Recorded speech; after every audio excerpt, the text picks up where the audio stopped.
Hi folks, Torpedo Heat here. Today we're going to make a video on picking locks. We're going to pick a Brinks padlock. As you can see, I did buy these from Harbor Freight, and it's a Brinks lock, so Brinks is supposed to have a good reputation, good quality stuff. So we got a brand new Brinks lock, and it's got the key on it, as you can see.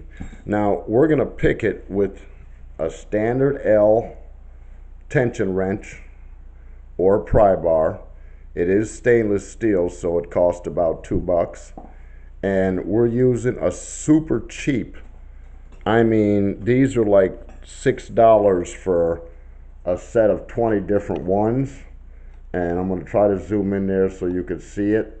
And that's what we're using to pick the lock there. Okay, so let's get this lock here and see if I got any skills or not. We're going to put the tension wrench or the pry bar in the bottom of the keyway.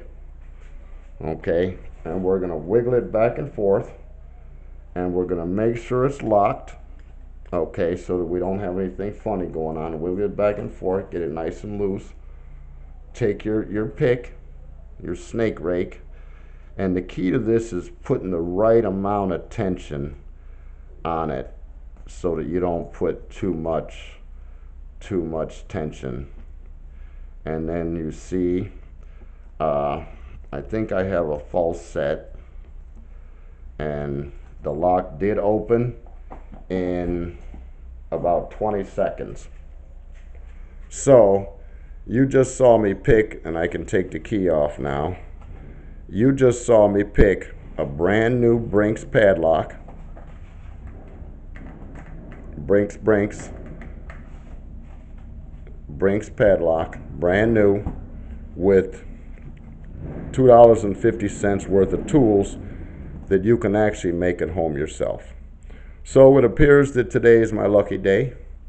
I have skills enough to pick this brand new lock, and it goes to show you what the main idea of this video is how much security you can expect to get out of a padlock with people running around that can pick a padlock in less than 30 seconds.